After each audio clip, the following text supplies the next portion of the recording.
Bueno, acompáñeme a la primera epístola de Pedro, que es allí donde estamos estudiando. Primera epístola de Pedro. Y hoy vamos a comenzar a estudiar los versículos del 6 al 9 de esta sección, que comenzó en el versículo 1 y se extiende hasta el versículo 12. Y esa sección del 1 al 12 la hemos titulado La certeza de nuestra salvación futura. Precisamente es lo que está exponiendo el apóstol Pedro allí a los creyentes que estaban siendo perseguidos, que estaban bajo una tribulación. Versículos del 1 al 12 le habíamos puesto como título La certeza de nuestra salvación futura. Y esa es la certeza que tenemos que también nosotros los creyentes en la actualidad. La certeza de que la salvación ya está garantizada por la muerte y resurrección de nuestro Señor Jesucristo. Ya vimos los primeros dos versículos, la salutación, y los versículos de 3 al 5, a los cuales también habíamos titulado Preservados por el poder de Dios. Allí los versículos 3 al 5 que terminamos de estudiar el domingo anterior.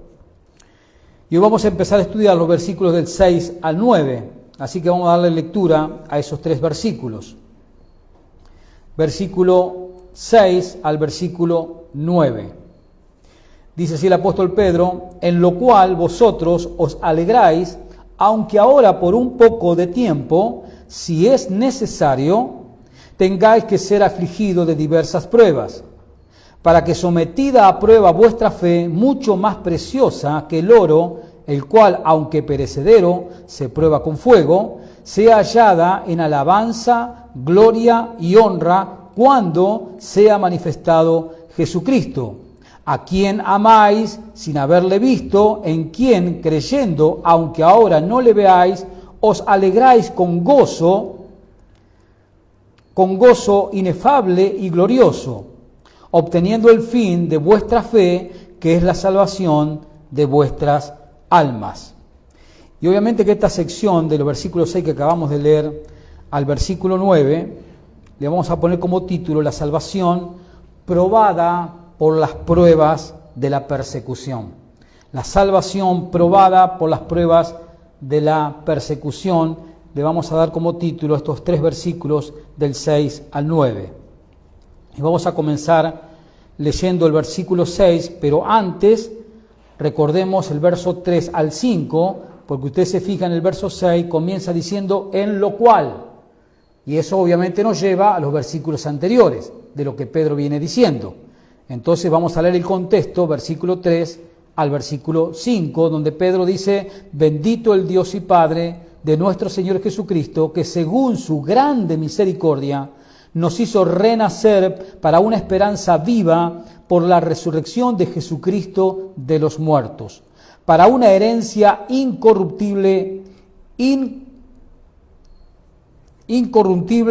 incontaminada e inmarcesible, reservada en los cielos para vosotros, que sois guardados por el poder de Dios mediante la fe para alcanzar la salvación que está preparada para ser manifestada en tiempos postreros. Y ahí es cuando nosotros tenemos que enganchar lo que sigue diciendo en el verso 6, esa palabra que dice en lo cual vosotros, dice Pedro, os alegráis.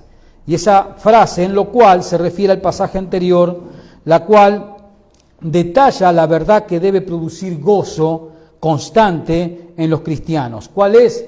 Pedro está hablando en los versículos de 3 al 5 de una herencia eterna que Dios le ha dado a los cristianos, que Dios le ha dado a los creyentes, a sus hijos. De eso está hablando en los versículos de 3 al 5 el apóstol Pedro. Está hablando de esa herencia que está reservada en los cielos para cada uno de nosotros. De eso estudiamos cuando vimos estos versículos, de esa herencia que está protegida por el Señor para cada uno de nosotros cuando lleguemos a la gloria. Entonces vemos que dice el apóstol Pedro en el verso 6, en lo cual vosotros os alegráis, ¿no? Refiriéndose al pasaje anterior, verso del 3 al 5, ¿no? La cual obviamente el punto principal es esa herencia eterna que Dios tiene preparada para cada uno de los creyentes. Y dice Pedro allí, en lo cual vosotros os alegráis. Os alegráis. ¿Por qué causa? Por esa herencia, que ya Pedro les explicó que cada creyente tiene guardada en los cielos. Y eso está por encima de cualquier tipo de persecución que en este caso estas personas estaban sufriendo y estaban siendo sometidas. Pedro les recuerda que ellos habían sido escogidos por Dios, por la gracia de Dios, que Dios había derramado en ellos misericordias abundantes y que Dios les había dado una herencia eterna. Y eso estaba por encima de toda persecución, de toda hostilidad y de toda tribulación que los creyentes estuvieran pasando en ese momento. Y lo mismo es para nosotros. Nosotros tenemos que estar siempre con nuestro corazón y nuestra vista puesta en las cosas eternas y no en las cosas de la tierra, porque las cosas de la tierra son ¿qué? Temporales, pasan, van a dejar de ser un día. Todos nosotros sabemos que Dios nos ha salvado y nos ha hecho parte ya de una nueva humanidad que viene, porque esta humanidad caída en el pecado va a dejar de ser un día. Eso es lo que claramente la palabra de Dios nos dice. Pero Pedro le dice a estos creyentes, os alegráis, y obviamente esto significa estar enormemente y abundantemente feliz. Ese es el significado de esa palabra en el griego, os alegráis, que Pedro usa allí. Significa estar enormemente y abundantemente feliz. ¿Con qué? Con esa herencia, con esa promesa que Dios le ha hecho a los creyentes. La pregunta que nos tenemos que hacer nosotros es si nosotros estamos alegres, lo cual implica y significa estar enormemente y abundantemente feliz, a pesar de las cosas que tengamos que atravesar, o de las cosas que hemos atravesado, o quizás las que tengamos que atravesar. A pesar de eso, nosotros debemos estar ¿qué? Alegres, profundamente y abundantemente feliz. Y esa es la pregunta que nos tenemos que hacer. ¿Estás feliz con la herencia de Dios? ¿Estás feliz con las promesas que Dios te ha dado? ¿Tu corazón está en los reinos de los cielos? ¿Es ahí donde estás haciendo tesoros? ¿O tu corazón sigue amarrado a las cosas de este mundo? Porque ahí va a ser la diferencia, cómo se va a vivir tu cristianismo. Si tú sigues con tu corazón atado y arraigado a las cosas de este mundo, pues déjame decirte que tu cristianismo va a ser débil, quejoso, amargado. Pero si tú tienes y estás todo el tiempo haciendo tesoros en el cielo, como el Señor Jesucristo nos enseñó en Mateo capítulo 5, haced tesoro en el cielo, dijo Jesús. Si nosotros tenemos nuestro enfoque en las cosas del cielo, en la vida venidera, a través de las Escrituras, a través de todo lo que la Escritura nos ha revelado en cuanto a la vida venidera, en cuanto al reino de los cielos, si nuestro corazón está profundamente arraigado a estas cosas, nosotros vamos a enfrentar con otra actitud las tribulaciones de esta vida. Vamos a saber que las tribulaciones tienen el propósito de seguir forjando nuestro carácter para entrar a ese lugar. Y esta alegría, obviamente, de la cual está hablando Pedro aquí, en lo cual vosotros os alegráis, ¿no? Esta alegría no está sujeta, obviamente, a las circunstancias ni a las sensaciones temporales. Esta alegría a la cual se está refiriendo Pedro no tiene nada que ver con las cosas emocionales de la vida. No tiene nada que ver, absolutamente nada que ver con las sensaciones temporales de esta vida, sino con algo profundo que está en el corazón del Hijo de Dios, con ese gozo, ¿no?, que el Espíritu Santo ha colocado dentro de nosotros, que nos ayuda a surfear todo tipo de hostilidad y problemas que tengamos que enfrentar en esta vida. Esta alegría, este alegráis que dice el apóstol Pedro, lo cual significa estar enormemente y profundamente feliz. Esta alegría no está sujeta a circunstancias temporales, sino que está cimentada en la palabra de Dios. Está fundamentada en las promesas de Dios. Dice Pedro, en lo cual vosotros os alegráis, y sigue diciendo Pedro, aunque ahora por un poco de tiempo. Sigue diciendo el versículo 6, en lo cual vosotros os alegráis. ¿En qué se tenían que alegrar las personas que iban a recibir esta carta? El montón de iglesias de Asia Menor, de aquella región geográfica a la cual Pedro les está dirigiendo esa carta. En lo cual vosotros os alegráis. ¿En qué se tenían que alegrar? En las promesas de Dios, precisamente en la herencia que Dios tiene preparada y guardada para cada uno de los creyentes. En lo cual vosotros os alegráis, aunque ahora, por un poco de tiempo, dice Pedro. Y esto significa que son transitorias. Las pruebas son transitorias. Es lo que le está recordando a estas personas que estaban bajo tribulación.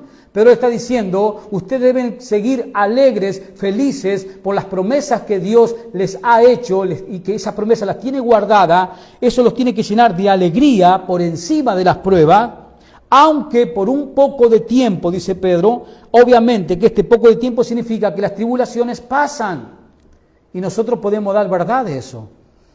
Aquellos que tenemos muchos años en este camino hermoso que es de seguir a Cristo, hemos pasado muchos momentos desagradables por distintas circunstancias. Pero hemos pasado momentos donde hemos llorado, donde hemos sufrido, donde hemos estado afligidos, tristes. Pero hoy estamos aquí. El presente donde nos encuentra, aquí en una iglesia, adorando a Dios, recibiendo su palabra. Quiere decir que esas tribulaciones vinieron y como vinieron, ¿qué pasó? Pasaron.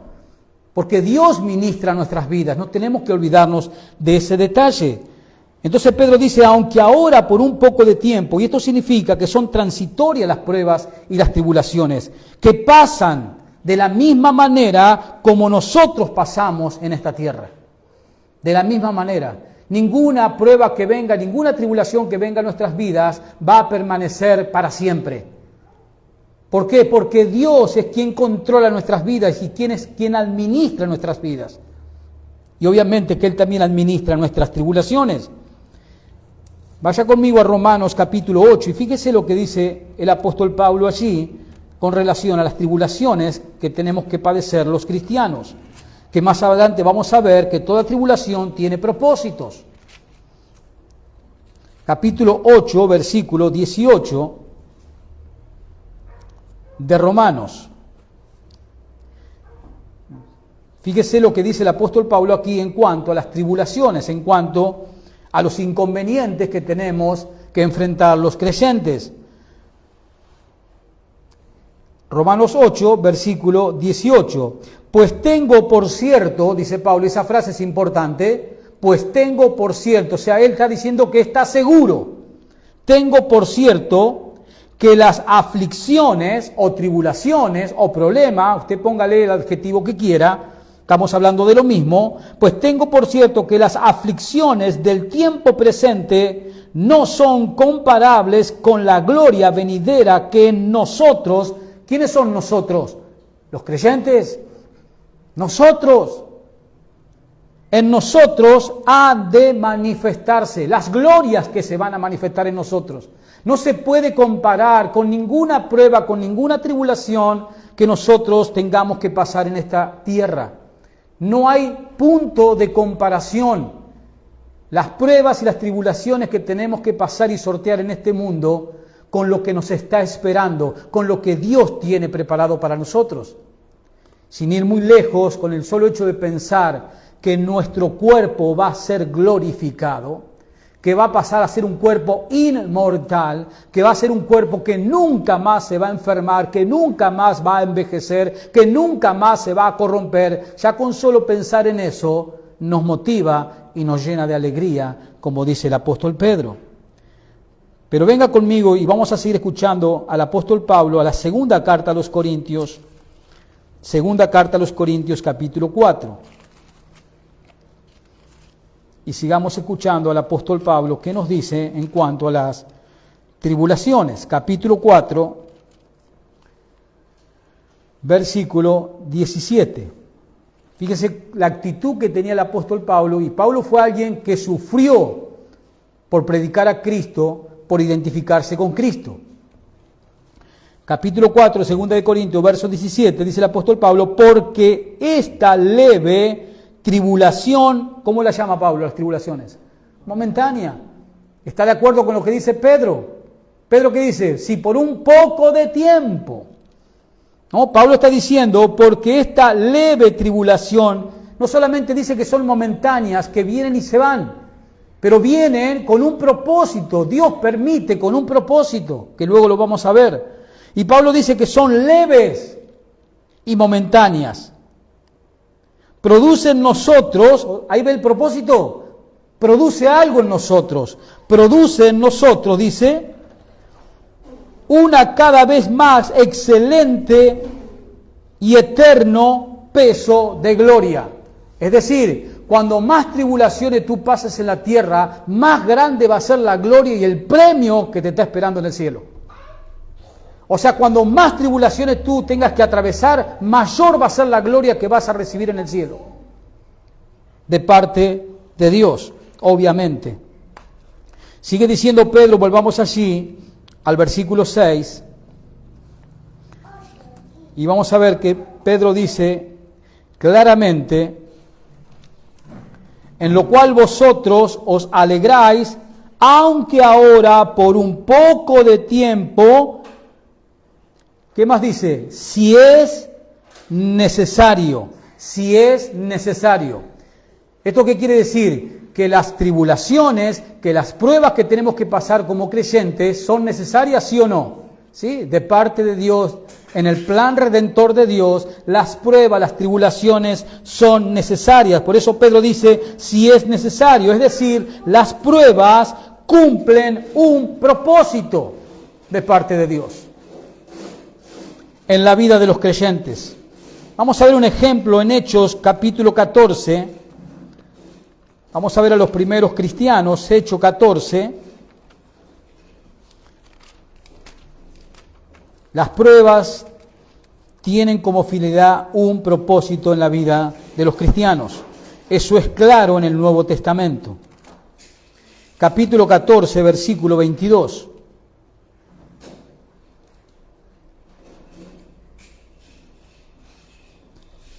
Hechos 14, versículo 22. Fíjese el título que usted lo tiene allí en el verso 6. Pablo es apedreado en la ciudad de Listra, allí en Asia Menor. Ese es el contexto de todo este pasaje. Verso 22 dice, confirmando los ánimos de los discípulos, exhortándoles a que permaneciesen en la fe y diciéndoles, escucha Pablo, es necesario que a través de muchas tribulaciones entremos ¿dónde? En el reino de los cielos. Pero ¿qué dice Pablo allí? Es necesario que a través de ¿qué? ¿De la vida feliz? No, de muchas tribulaciones, las cuales vienen con un propósito de parte de Dios, entremos al reino de los cielos. Y se lo está diciendo Pablo, que acababa de ser apedreado y dejado como muerto.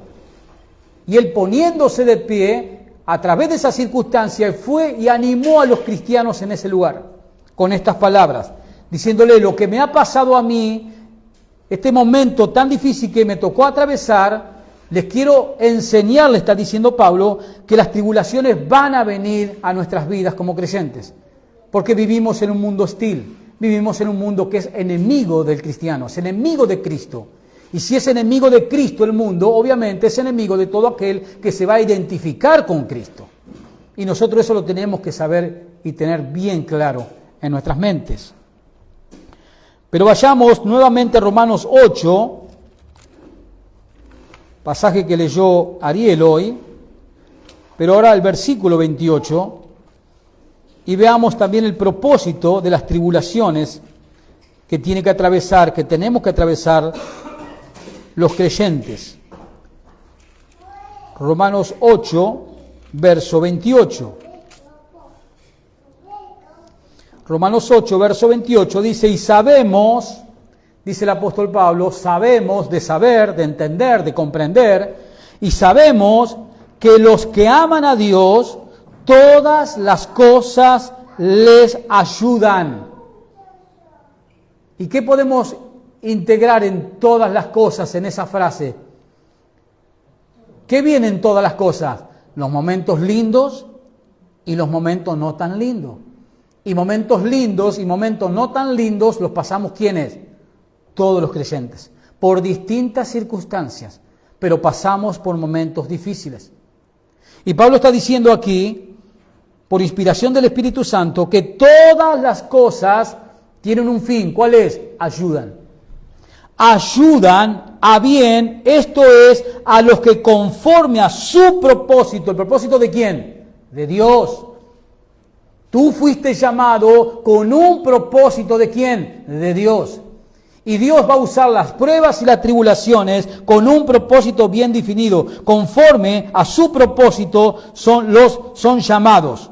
Verso 29, porque a los que antes conoció, también los predestinó para que fuesen, y acá está el propósito, para que fuesen hechos conforme a la imagen de su Hijo. ¿Cuál es el propósito de Dios con tu vida? ¿Hacerte como? Hacerte como Jesucristo. Que tu carácter refleje el carácter de Jesús. Dios en su propósito quiere tener miles y miles y miles de seres humanos que reflejen ¿qué? El carácter de su amado Hijo Jesucristo. Ese es el propósito principal y general de Dios con nuestras vidas, que nosotros reflejemos el carácter de su Hijo.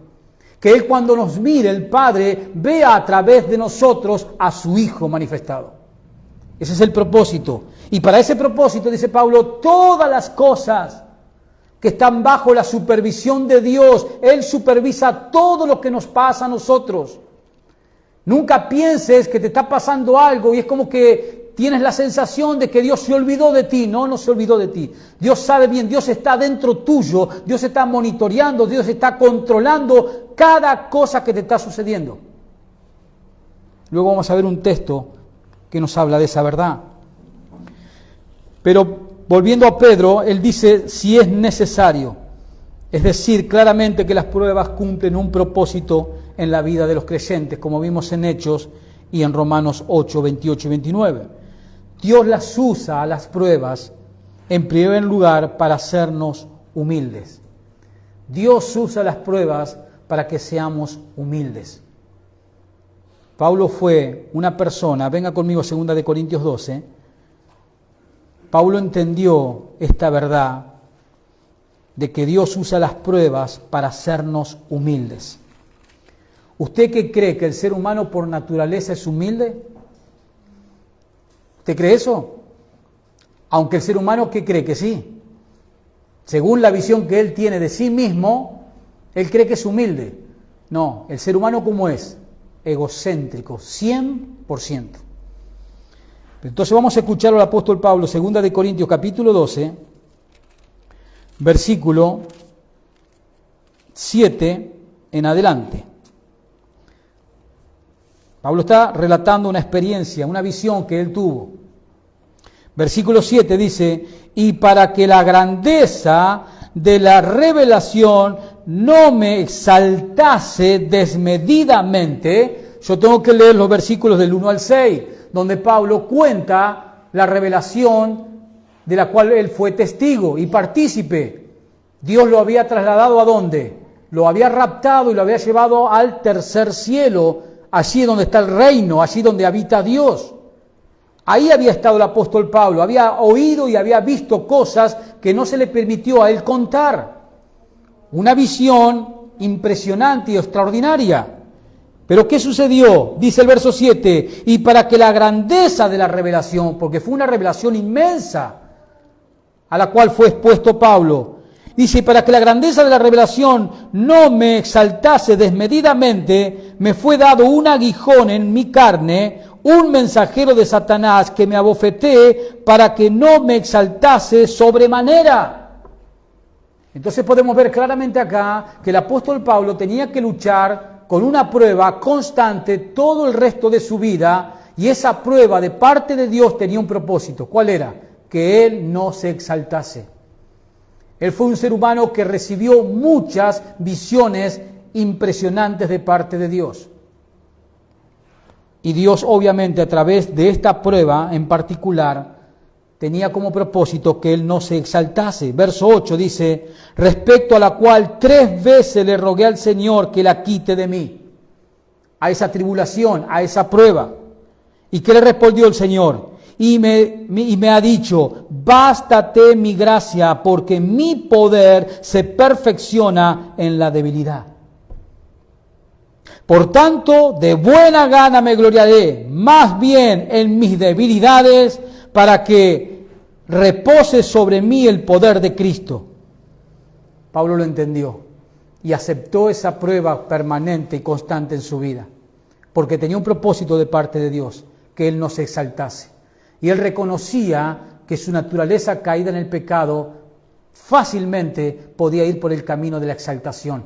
Entonces, en buena manera comprendió que era necesaria esa tribulación que lo acompañó hasta el último día de su vida, con el fin de parte de Dios de que Él no se exaltase en nada.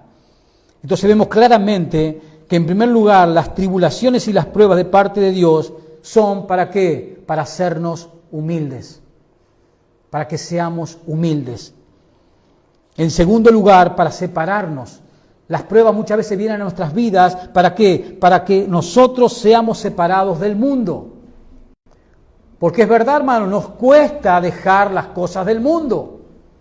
Y muchas veces Dios permite que vengan pruebas en nuestras vidas para precisamente separarnos de cosas que aún todavía seguimos aferradas y que no nos dejan crecer en muchas áreas de nuestra vida espiritual. Entonces Dios, a través de la prueba, si no la soltamos, Dios va a permitir ciertas pruebas que nos van a ayudar a que nosotros soltemos esas cosas del mundo. En tercer lugar, las pruebas también vienen para que nosotros valoremos la bendición de Dios. Porque muchas veces no le damos el valor que merecen la bendición de Dios. La bendición de Dios, en primer lugar, ¿de qué? De saber que hemos sido perdonados en el tribunal de Dios, de que tenemos vida eterna, de que no vamos a ir a la condenación. Muchas veces pasamos por alto eso, que es tan importante, que es primordial en nuestra vida cristiana. El saber que hemos sido perdonados, que somos santos. Y muchas veces nos olvidamos de esas bendiciones. Pero Dios, a través de las pruebas, nos hace recordar dónde estábamos y a dónde estamos hoy. Dios también, a través de las pruebas, las usa con ese fin, con el fin de que valoremos las bendiciones de Dios, pero también para que podamos ayudar a otros. Dios permite que pasemos por desiertos áridos, por momentos difíciles, para que nosotros también, después de pasar por ese lugar, nosotros podamos consolar y ayudar a otros que estén en esa misma circunstancia. No hay mejor consuelo que venga de alguien que estuvo en una misma situación, porque Él te va a entender, Él te va a comprender y Él te va a saber alentar, porque Él estuvo antes. Y eso lo podemos ver claramente en 2 de Corintios capítulo 1. Venga el capítulo 1 de 2 de Corintios, cuando el apóstol Pablo habla precisamente de las pruebas con ese fin. 1 de Corintios capítulo 1, versículo 3.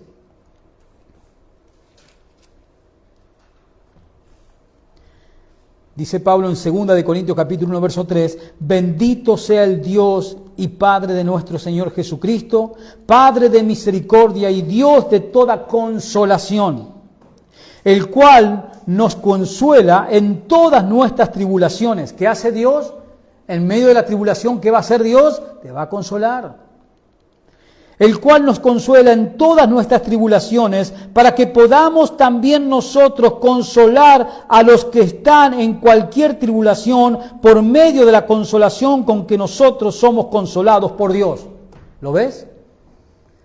Ese es otro fin que persigue también Dios, otro propósito, cuando nos hace pasar por tribulaciones, por momentos difíciles, que nosotros también estemos preparados para luego que nosotros ser de instrumento, de herramienta para consolar a otros que también estén pasando por esa situación, como el apóstol Pablo lo enseña claramente aquí en 2 de Corintios 1, versos 3 y 4. Pero también Dios usa las pruebas, Dios usa la tribulación, ¿para qué? Para disciplinarnos por los pecados. Hebreos 12, verso 5. El Señor disciplina a todo aquel que recibe por hijo. ¿Qué hace Dios? Los disciplina. También las pruebas muchas veces vienen a nuestras vidas, las tribulaciones llegan a nuestras vidas como medio de ¿qué? De disciplina de parte de Dios. Porque quizás estemos aferrados a un pecado, a una práctica pecaminosa y no la queremos dejar. Entonces Dios, a través de una tribulación, nos disciplina por esos pecados. Pero también la tribulación Dios la permite para ayudarnos a fortalecer el carácter espiritual, para que crezcamos espiritualmente.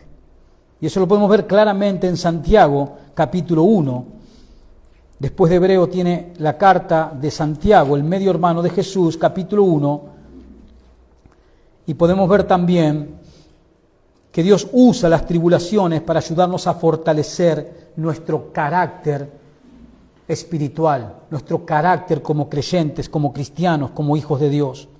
Santiago 1, versículo 2. Dice allí Santiago: hermanos míos. ¿A quién le está escribiendo Santiago? A creyentes.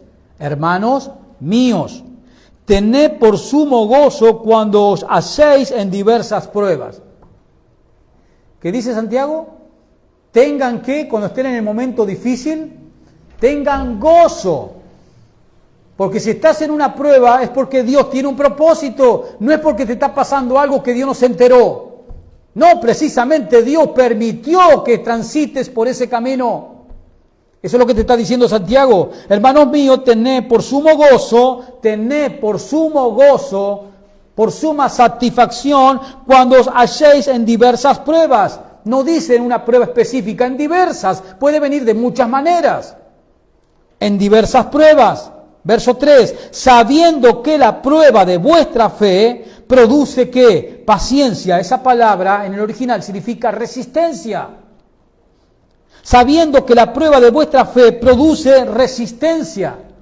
¿Resistencia a qué? A mantenernos firmes, a mantenernos creyendo en Dios, aún en ese mismo momento de dificultad.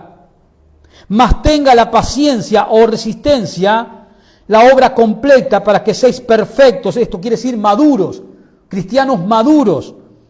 Seáis perfectos y cabales sin que os falte cosa alguna. Entonces vemos que también Dios permite las tribulaciones y la prueba en la vida del cristiano. ¿Para qué? Para formar y forjar el carácter que tenemos que tener como creyentes. Jesús, cuando estuvo en la tierra, ¿pasó por tribulaciones? ¿O no pasó por tribulaciones? Pasó por tribulaciones que ninguno de nosotros jamás va a pasar, porque no podríamos pasar. Él pasó por tribulaciones, y de las peores. Pero él se mantuvo ¿cómo? Firme en su carácter de creerle a su Padre y hacer la voluntad de su Padre. Y es lo mismo que nosotros tenemos que imitar. Como decía Pablo en Romanos 8, ¿cuál es el propósito principal y general de Dios? Formar nuestro carácter a la imagen de Cristo, en toda clase de circunstancias. Sigue diciendo Pedro, volvamos allí, estamos cerquita. En lo cual, verso 6, vosotros os alegráis, aunque ahora, dice Pedro, por un poco de tiempo, si es necesario,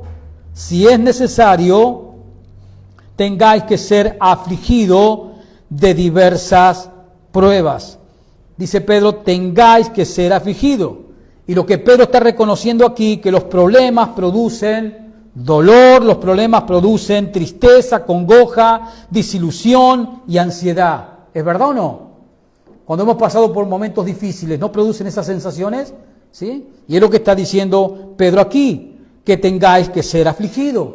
Pedro reconoce que el momento de la tribulación, el momento de la prueba, va a producir dolor, tristeza, congoja, desilusión, desesperanza, incertidumbre. Pero también termina diciendo Pedro allí, en diversas pruebas. En el verso 6. Tengáis que ser afligidos en diversas pruebas. Es decir, la tribulación viene de muchas formas. Pueden ser por relaciones rotas, pueden ser por la economía, pueden ser por una traición, por una mentira. Diversas formas que Dios permite que vengan a nosotros tribulaciones. Eso es lo que está diciendo Pedro aquí, en diversas pruebas. Es decir, las tribulaciones vienen a la vida del creyente de muchas formas. Más adelante en la misma carta, en el capítulo 4, acompáñeme, verso 10, Pedro usa la misma palabra griega para diversas que usó en el capítulo 1, verso 6. En el capítulo 4, versículo 10, Pedro usa la misma palabra griega, diversas, que usó en el capítulo 1, pero en este caso para referirse a la multiforme gracia de Dios. Versículo 10. Cada uno según el don que ha recibido, ministrelo a los otros como buenos administradores de la multiforme gracia de Dios. Esa palabra en el original, en el griego, es la misma palabra que usó Pedro en el capítulo 1 para diversas. Multiforme, para describir lo que está describiendo Pedro aquí, la diversa gracia de Dios, así como las pruebas vienen en muchas formas, en muchas maneras, así también la gracia de Dios es multiforme para sostener a los creyentes. Las pruebas vienen de muchas formas y maneras a nuestras vidas, pero también la gracia de Dios es amplia y multiforme para abastecernos y darnos la bendición, para poder soportar en primer lugar esas pruebas y salir airoso de esas pruebas. Fíjese lo que Pablo dice en 1 Corintios capítulo 10, con respecto a la autoridad y a la soberanía que Dios tiene en todos los incidentes que tenemos que pasar los creyentes. Capítulo 10, 1 Corintios, capítulo 10, versículo 13. Fíjese lo que le dice a estos creyentes de Corinto, esta iglesia. 1 Corintios 10, verso 13. No os ha sobrevenido ninguna tentación. Esa palabra es prueba, tribulación. Ninguna tentación que no sea humana. Lo primero que tenemos que entender de que cada vez que atravesemos por una prueba no es nada de otro mundo. No ha venido, como dice acá en el verso 13, ninguna tentación que no sea humana, pero fiel es Dios que no os dejará ser probados, tentados, más de lo que podáis resistir. ¿Quién está controlando todo? ¿Quién está controlando el momento difícil que estás viviendo? Dios. Porque Él lo permite, Él lo controla. Y fíjese qué más hace Dios. No os ha sobrevenido ninguna tentación que no sea humana, pero fiel es Dios, que no os dejará ser tentado más de lo que podáis resistir, sino que dará también juntamente con la tentación la salida para que podáis soportar.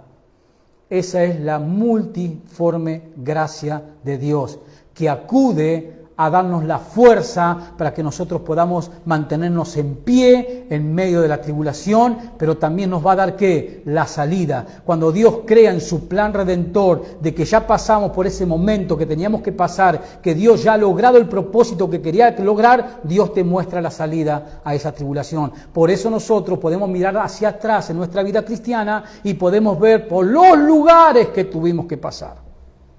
Muertes de seres queridos, momentos económicos catastróficos. Sin embargo, ¿dónde estamos hoy? De pie, firmes y recibiendo la palabra del Señor.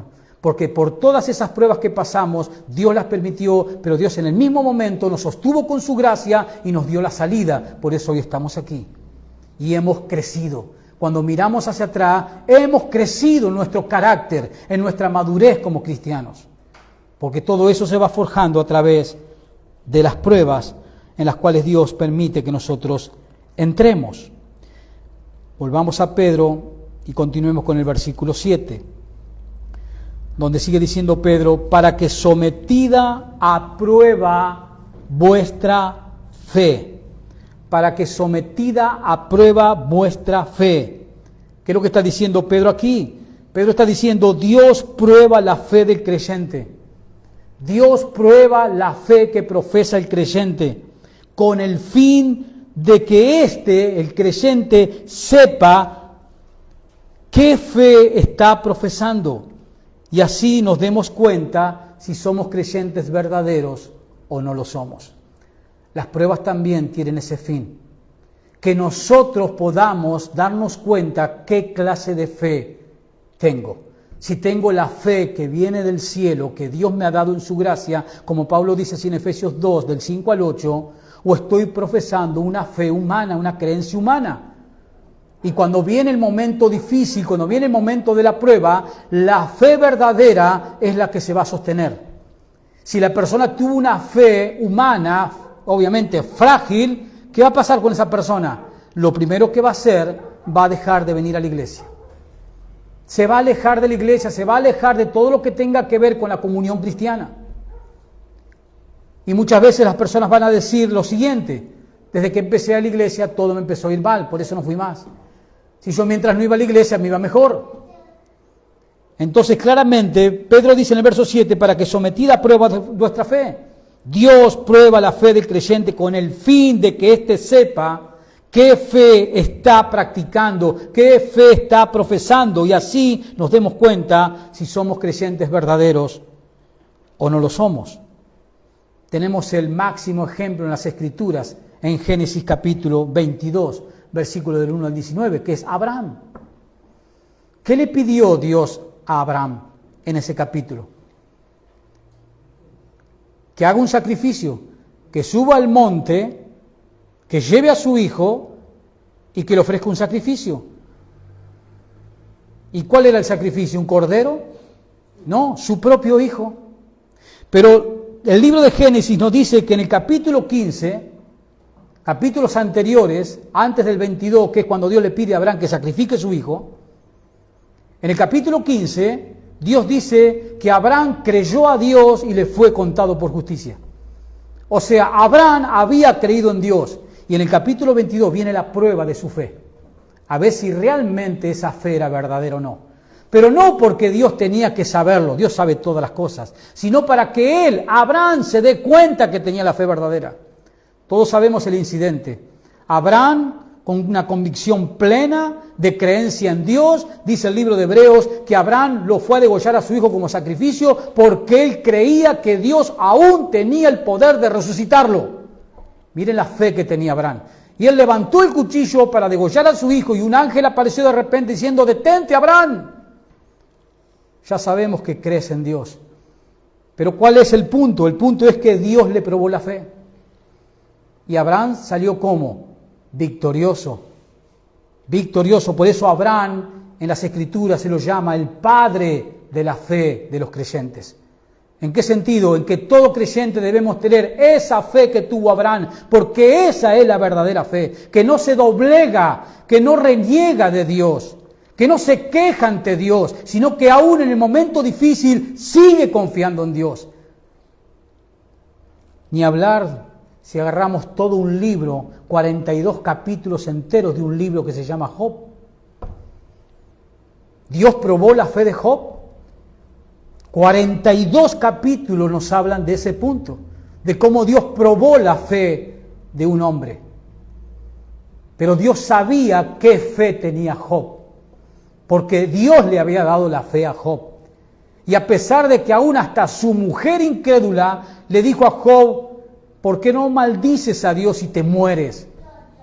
Aún ahí Job se mantuvo firme, lleno de sarna y enfermo, con su piel pudriéndose. Aún le dijo, contestándole a su mujer, que solamente lo bueno recibiremos de Dios y no lo malo, y adoró Job a Dios. Pero Dios siempre prueba la fe. Esto es lo que está diciendo Pedro aquí, para que sometida a prueba vuestra fe. Lo que Pedro está diciendo a estas personas a las cuales le está dirigiendo la carta, que estaban bajo persecución, Pedro les está diciendo: esas persecuciones también llevan el propósito de parte de Dios para que cada uno de ustedes se fijen si tienen la fe verdadera. Eso es lo que le está diciendo Pedro, para que sometida a prueba vuestra fe. Y sigue diciendo el verso 7, mucho más preciosa que el oro, el cual, aunque perecedero, se prueba con fuego. Así como el fuego separa al oro de la escoria que tiene para limpiarlo, así también Dios usa los sufrimientos y las pruebas para separar la verdadera fe de la fe superficial. ¿Son necesarias las pruebas? Son necesarias. ¿Nos afligen, como dijo Pedro anteriormente en el verso 6? Sí que nos afligen, pero son necesarias. Y tenemos que tener en cuenta de que Dios tiene el control de toda situación que tengamos que atravesar. Así como el fuego es el ejemplo, la metáfora que está usando Pedro aquí, el oro, así como el fuego prueba el oro para sacarle toda la suciedad, toda la escoria y que quede el oro, lo que realmente vale la pena, de la misma forma Dios a través de los sufrimientos, a través de la prueba, separa la verdadera fe de la fe falsa, de la fe superficial. Venga conmigo a Hechos 5 y podemos ver este ejemplo en los apóstoles al comienzo de la iglesia. Hechos 5.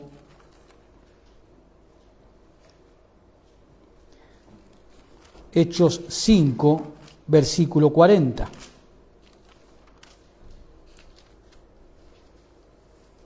Hechos 5, verso 40. Aquí nos encontramos con Pedro y con Juan ante el Sanedrín judío. Dice el verso 40, y convinieron con él, y llamando a los apóstoles, después de azotarlos, les intimidaron que no hablasen en nombre de Jesús y los pusieron en libertad. O sea, los habían detenido porque ellos estaban predicando a Jesucristo allí en Jerusalén. Los habían detenido, los habían azotado terriblemente. Verso 41, y ellos salieron de la presencia del concilio gozosos. Salieron con la espalda ensangrentada y marcada por los latigazos. Pero no salen protestando contra Dios, quejándose contra Dios, diciendo al final, Señor, te estamos predicando a tu Hijo y mirá el resultado. En ese incidente donde fueron azotados. Pero su fe ¿era verdadera o no? Su fe era verdadera. Su fe era la fe que viene del cielo, que viene de Dios. Porque ante ese incidente de hostilidad, ellos salieron gozosos. ¿Y qué salieron a hacer? Lo mismo que estaban haciendo. Siguieron predicando el nombre del Señor Jesucristo. Entonces vemos cómo Dios prueba la fe. Y está lleno de textos y pasajes en el Nuevo Testamento de cómo Dios prueba la fe de los creyentes. Todo el tiempo. Pero no porque Dios tiene que saber si somos verdaderos, Él lo sabe todo. Es para que nosotros sepamos si tenemos la fe que salva o estamos profesando un engaño en el cual estamos autoengañados. Ni hablar, ¿no?, de falsas teologías que le hacen creer a la gente que tiene la fe que salva cuando no la tiene. Y le alimentan su ego en cada reunión, vez tras vez, a través de sus mensajes que solamente no tienen nada que ver con el Evangelio, le alimentan ese ego constantemente, con una fe superficial, con una fe falsa. Pero la Biblia claramente dice todo lo contrario. Volvamos a Pedro y en el versículo 7. Dice Pedro, mucho más preciosa que el oro, el cual aunque perecedero se prueba con fuego. Sigue diciendo, sea hallada en alabanza, esa fe sea hallada en alabanza, gloria y honra cuando Jesucristo sea manifestado. El enfoque de Pedro está en los que honran a Dios a través de una fe probada por las tribulaciones. Ese es el punto de Pedro. Pedro está diciendo, Dios siempre honrará a quienes, a aquellos que tienen una fe en Él inquebrantable, como la tuvo Abraham, como la tuvieron Pedro y Juan en el texto que recién acabamos de leer en Hechos 5. Eso es lo que está diciendo Pedro, que esa fe probada sea hallada en alabanza, ¿de parte de quién? De Dios, en alabanza, en gloria y honra, ¿de quién? De parte de Dios para esas personas. ¿Cuándo? Cuando Jesucristo sea manifestado. Y ese es el enfoque que está dando Pedro aquí. El enfoque está en los que honran a Dios. ¿A través de qué? De una fe que cuando es probada no se quiebra, sino que se mantiene firme en la palabra de Dios. Estos creyentes a los cuales Pedro les está escribiendo la carta van a recibir un día alabanza de parte de Dios, gloria de parte de Dios y honra de parte de Dios cuando sea manifestado el Señor Jesucristo. Ni que hablar si nosotros nos vamos a una parábola que está allí en Lucas capítulo 12, en la parábola del siervo vigilante. Acompáñeme allí para escuchar lo que dice Jesús en cuanto a aquellos que somos fieles en mantenernos firmes en creer en Dios. Lucas capítulo 12,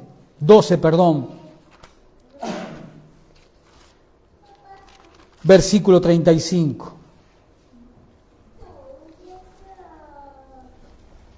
Lucas 12, versículo 35.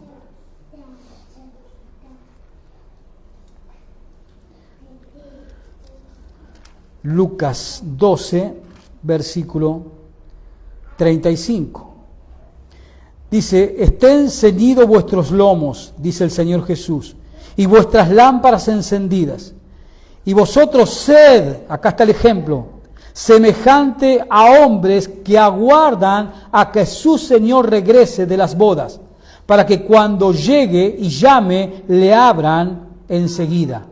Bienaventurados, o sea, esto quiere decir dichosos, felices.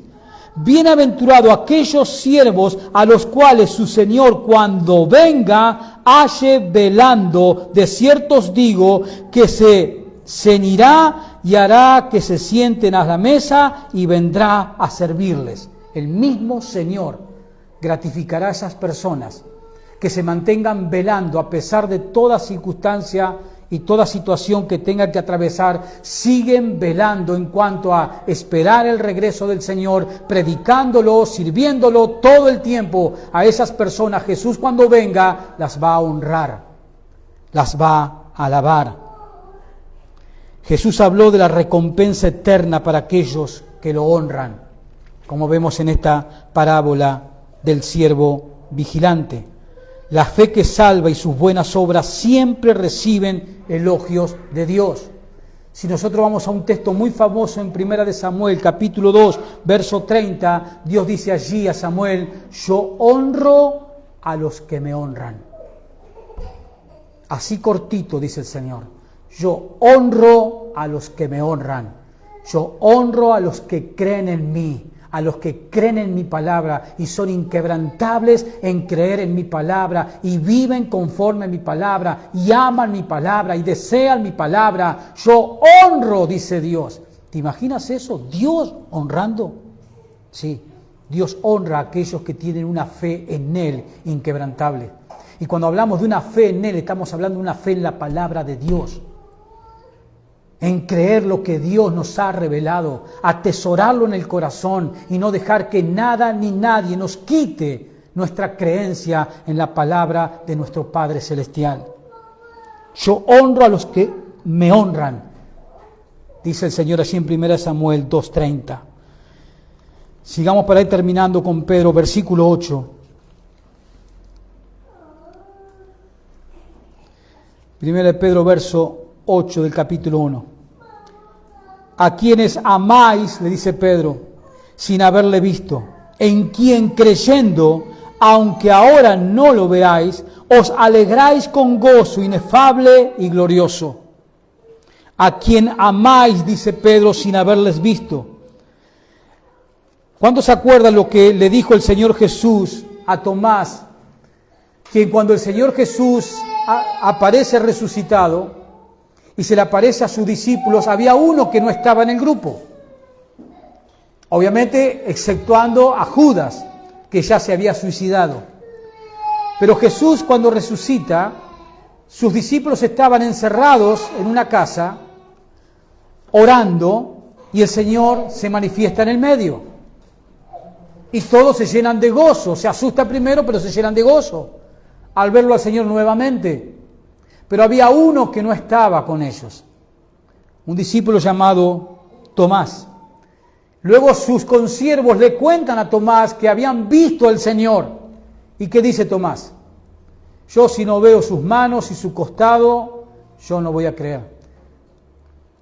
Una semana después, estando Tomás, ahora sí, con sus consiervos todos juntos, aparece el Señor Jesús.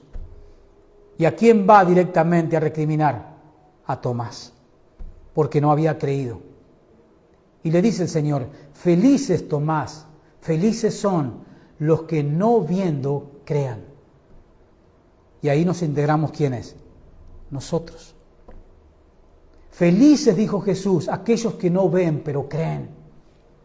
Y a esas personas se está refiriendo Pedro, a esos creyentes que tampoco lo vieron a Jesús, pero creían y se gozaban.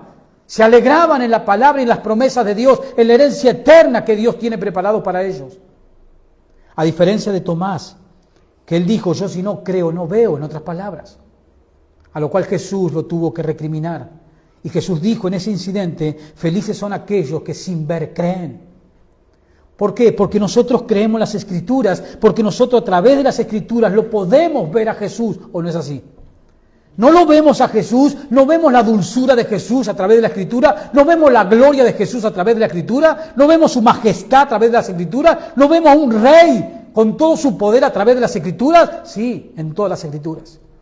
Tanto del Antiguo Testamento como del Nuevo Testamento, lo vemos a Jesús. Y cuando más conocemos las Escrituras, cuando más comprendemos las Escrituras, más grande se hace esa figura de Cristo. Y más lo amamos, más real se hace en nosotros, aunque no lo veamos con los ojos físicos hoy. ¿A quién amáis sin haber visto? El amor y la confianza son ingredientes fundamentales en una relación. El amor y la confianza. Pedro le dice a estos creyentes, ¿a quién amáis sin haber visto? En este versículo el apóstol resalta esos dos aspectos esenciales en la relación de los creyentes con Cristo: amor y confianza. ¿Y quién está escribiendo esta carta? Pedro. Y Pedro fue aquel que violó esos dos aspectos fundamentales en una relación, amor y confianza. ¿O no? ¿Qué hizo Pedro con Jesús? Lo negó y lo maldijo 3 veces. Y Pedro está reconociendo que él fue una de las personas que violó esos dos ingredientes que son esenciales en una relación. Sea una relación de matrimonio, una relación de hijos, el amor y la confianza. Y esos son dos ingredientes que tiene que tener todo cristiano, todo creyente con Jesús, para que tenga una relación sana, fluida, una relación de bendición. Amor al Señor y confianza en el Señor. Todo el tiempo. Esta palabra que usa Pedro aquí, a quien amáis, esta palabra amor, agapate, significa amor de la voluntad. Amor de la voluntad, la forma más noble de amar. Jesús dijo en el Evangelio de Juan, si me amáis, ¿qué más? Guardad mis mandamientos. Si me amáis, obedeced mis mandamientos. Si tú amas, ¿qué tienes que hacer según Jesús? Obedecer sus mandamientos. ¿Y qué ingrediente tienes que poner ahí? Tu voluntad. Si me amáis, poned tu voluntad ¿en qué? En acción. ¿Para qué? Para guardar sus mandamientos. Esa es la forma más noble del amor. Cuando yo amo y te lo demuestro con hechos, con actitudes, con acciones, te demuestro que te amo. Porque después está otra clase de amor, que no es bíblico, que es el amor de ¿qué? De palabras. Hay un texto que leyó Nicolás allí en 1 de Juan 3 que dice, hermanos, no améis de palabras, sino amad de hecho y de verdad. Lo mismo. Y eso es el amor bíblico, el amor que lleva a la voluntad a obrar. Si yo digo amar a Jesús, ¿qué tengo que hacer con mi voluntad? Esforzarme todo el tiempo ¿en qué? En obedecer su palabra. Tengo que poner en acción mi voluntad para demostrar que amo a Jesús. Si no, simplemente serán palabras vacías, huecas de contenido. Sigue diciendo en ese versículo, en quien creyendo, dice Pedro, en quien creyendo, aunque ahora no lo veáis, os alegráis con gozo inefable y glorioso. Esta relación de amor y confianza que deben tener los creyentes con Cristo, ¿qué resultado va a dar? Va a dar como resultado que se van a alegrar con gozo inefable y glorioso. Cuando tenemos esa relación con Jesús de amor y de confianza plena y absoluta, nos va a ayudar a que nosotros vivamos una vida cristiana como llena de gozo, llena de satisfacción, llena de plenitud, porque está basada en una relación de amor hacia Jesús y de confianza plena en Jesús, es decir, su palabra. Y dice el versículo 9 para terminar, obteniendo el fin de vuestra fe, que es la salvación de vuestras almas. La traducción de esa palabra obteniendo es, reciben ahora mismo lo suyo. Ese es el significado de esa palabra obteniendo, reciben ahora lo mismo, lo suyo. En un sentido, hermanos, en un sentido, los cristianos ya poseemos el resultado de la fe, que es la liberación continua del poder del pecado. Ese es uno de los resultados de la fe que profesamos en Dios. Es la liberación continua del poder del pecado en nosotros. Ahora el poder del pecado en nosotros no nos lleva a hacer lo que quiere el pecado, ya no. Ahora nosotros tenemos al Espíritu Santo y le decimos a las tentaciones, no, no, no. Y ese es el resultado de la fe que Dios nos ha dado. En un sentido, los cristianos, los creyentes, ya poseemos el resultado de esa fe que profesamos, que es la liberación continua del poder del pecado en nosotros. En segundo lugar, otro beneficio de esa fe que nosotros profesamos hoy es que hemos sido librados de la condenación eterna. Gracias a la fe que hemos puesto en Jesús, esa fe que nos ha dado Dios el Padre, hemos sido liberados de la condenación eterna en el infierno eterno. Hemos sido liberados de la ignorancia, hemos sido liberados de la angustia, de la confusión, de la desesperanza y del dominio del pecado. Ya son resultados de la fe que profesamos, que ya tenemos y ya disfrutamos. Eso es en un sentido. Y en otro sentido, todavía aguardamos el momento en el que recibiremos la salvación plena. Ese es otro resultado de la fe que profesamos. En otro sentido, estamos aguardando la salvación plena de nuestras almas. Y eso va a ser cuando nosotros seamos ¿qué? Glorificados. Ya cuando seamos glorificados no tendremos que luchar más, ni con malos deseos, ni con malos pensamientos, ni con malas palabras, porque seremos como perfectos. Ya no tendremos que luchar más con las inmundicias de este mundo caído. En ese sentido, todavía guardamos el momento en el que recibiremos la salvación plena, que es la glorificación eterna. Y eso se va a dar cuando nuestros cuerpos sean definitivamente redimidos. Actualmente, ¿qué es lo que ha sido redimido en nosotros? El alma. Ha sido liberada del poder del pecado, perdonada por el Señor, pero aún estamos en un cuerpo que todavía no ha sido redimido de las consecuencias del pecado. Pero en otro sentido, aguardamos ese momento en el cual nuestros cuerpos van a ser definitivamente redimidos. Venga conmigo por último a Romanos 8, versículo 23, que Pablo habla de ese incidente, el cual aguardamos en el otro sentido del fin de vuestra fe, como dice Pedro en el versículo 9.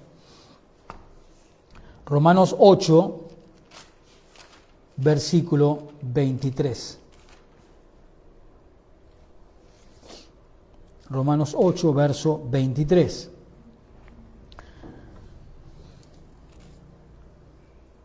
Vamos a tomar el verso 22. Dice así, porque sabemos que toda la creación gime a una, y a una está con dolores de parto hasta ahora.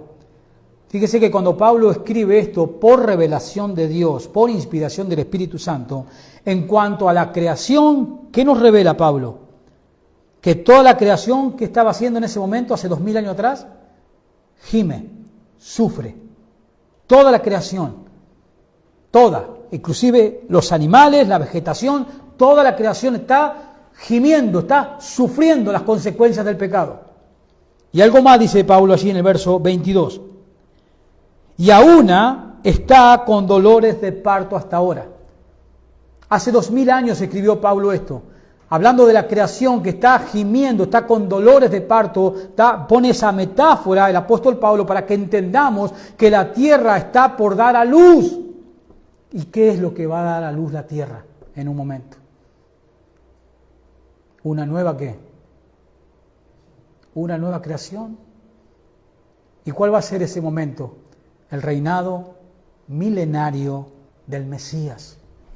Toda la creación está gimiendo en su dolor. Está, como dice en esta metáfora el apóstol Pablo, como una mujer con dolores de partos. Nosotros sabemos que después de los dolores de parto, ¿qué viene? Lo nuevo. Porque sabemos que toda la creación gime a una y a una está con dolores de parto hasta ahora, dice Pablo. Y no solo la creación, no solo ella, dice Pablo, sino también nosotros mismos que tenemos la primicia del Espíritu, nosotros también gemimos dentro de nosotros mismos. ¿Es verdad o no? No hay momentos que se te vienen a la mente pensamientos y sensaciones de decir, ya no aguanto más este mundo, ya no se aguanta más vivir en este mundo, por todas las cosas que vemos a diario, que escuchamos a diario. Es pecado tras corrupción, tras inmoralidad, tras pecado y pecado y pecado. Que nosotros que tenemos la primicia del Espíritu Santo, que tenemos la morada del Espíritu Santo de Dios dentro de nosotros, muchas veces tenemos deseo de que todo termine ya y que empiece lo nuevo, que nosotros ya sabemos por revelación de Dios, que ya está escrito en el plan de Dios. Y no solo ella, verso 23, sino que también nosotros mismos, que tenemos las primicias del Espíritu, nosotros también gemimos dentro de nosotros mismos, esperando la adopción, la redención ¿de qué? De nuestros cuerpos. ¿Qué es lo que falta? Pedro decía en el verso 9, obteniendo el fin de vuestra fe. En un sentido, la fe nos ha liberado del poder del pecado, de la autoridad del pecado, de la aflicción, de la condenación eterna, pero en un sentido segundo, también nuestra fe nos va a liberar un día de este cuerpo de corrupción. De esto, como dice Pablo en 1 Corintios 15, de esto mortal, para que sea absorbido por la vida, por un cuerpo inmortal. ¿Qué piensas cuando la Biblia te dice que vas a ser inmortal? ¿No te da gozo, no te da alegría? Cuando Dios te dice que en la nueva vida, en la nueva humanidad que vamos a vivir, ya no va a existir más la tristeza, ni el dolor, ni la enfermedad, ni la muerte. ¿Qué piensas? ¿O no piensas en esas cosas? Porque eso es lo que viene. Eso es lo que está cerca ya de manifestarse. Como dice Pablo, ya la creación está gimiendo, está dando dolores de parto. Y si nosotros vemos el mundo actualmente cómo se encuentra, guerras allí, guerras aquí, guerras por todos lados, destrucción por todos lados, vemos que cada vez los dolores de parto son más frecuentes.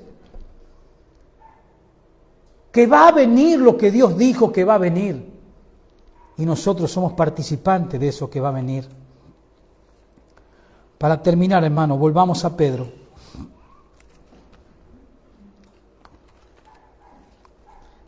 Versículo 6.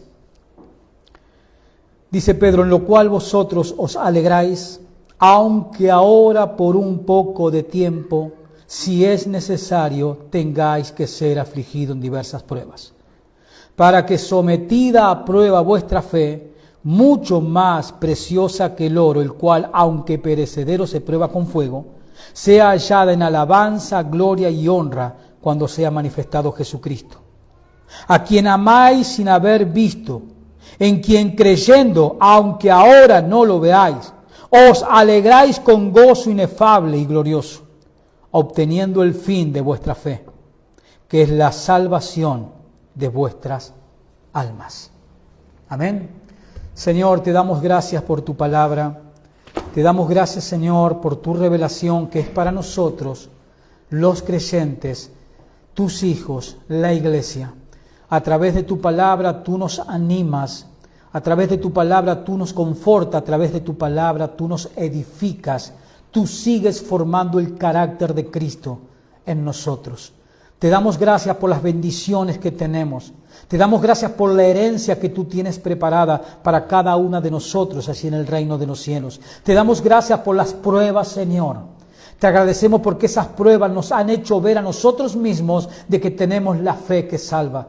Te damos gracias, Padre, porque tenemos la fe que nos ha libertado del poder del pecado en nosotros mismos. Tenemos la fe que nos ha libertado de la condenación eterna, de la aflicción, de la desesperanza y lo ha cambiado por un futuro eterno lleno de gloria. Te damos gracias, Señor amado, por tu salvación, por ser parte de la iglesia, por tener un futuro glorioso y eterno, mientras aguardamos la redención de nuestros cuerpos, por ese nuevo cuerpo glorificado, perfecto y eterno que tendremos, donde habitaremos por toda la eternidad. A ti, Jesús, sea la gloria, la honra y la alabanza por los siglos de los siglos. Amén y amén. Amén.